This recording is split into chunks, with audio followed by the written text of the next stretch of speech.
Et en attendant une éventuelle intervention militaire américaine en Iran, et on devrait en savoir plus là-dessus aujourd'hui, Donald Trump a dégainé ces dernières heures l'arme économique. Un pays qui ferait affaire avec Téhéran s'exposerait à des droits de douane de 25% dans ses échanges commerciaux avec les États-Unis. Bonjour Anne Corpé. Selon Donald Trump, cette mesure prendrait effet immédiatement ?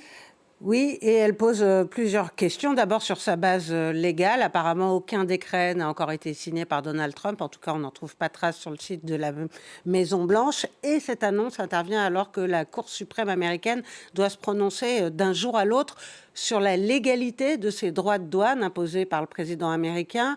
Normalement, c'est le Congrès qui a ce pouvoir de légiférer sur le plan fiscal.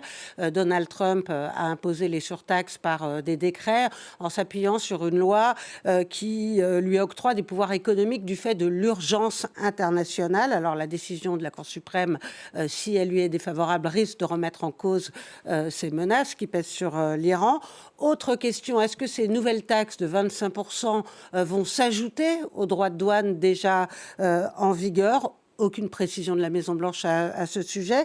Et si c'est le cas, ces nouvelles taxes vont viser des dizaines de pays, dont la Chine, la Russie, l'Inde, le Brésil, les Émirats arabes unis, la Turquie, et j'en passe. Ça risque d'ailleurs de susciter des heurts avec Pékin. Or, Xi Jinping et Donald Trump avaient conclu une trêve dans leur guerre commerciale. Je vous rappelle que le président américain doit se rendre en Chine en avril prochain. Enfin, selon un expert cité par le Washington Post, si ces droits de douane étaient imposés effectivement immédiatement, cela risquerait de perturber considérablement le commerce international parce que les marchandises provenant des pays concernés sont déjà en mer, en route vers les États-Unis.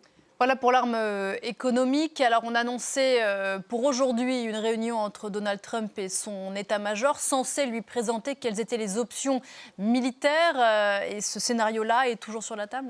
Oui, et là encore avec une base légale sujette à caution. En juin dernier, quand il avait frappé les infrastructures nucléaires de l'Iran, Donald Trump avait envoyé une lettre au Congrès pour expliquer aux élus que ces frappes visaient à défendre l'intérêt national vital et aussi de défendre son allié israélien. Cette fois, il sera difficile de faire valoir ses arguments.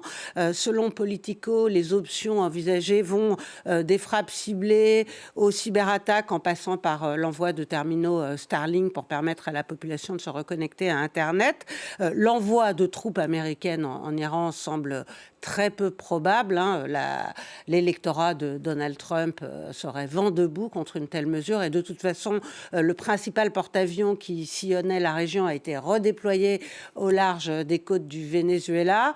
Les frappes aériennes sont l'une des très nombreuses options qui s'offrent au président. Voilà ce qu'a déclaré hier la porte-parole de la Maison-Blanche. Mais la question des cibles reste en suspens. Donald Trump va rencontrer, vous l'avez dit aujourd'hui, de hauts responsables pour tenter d'en savoir plus sur la question.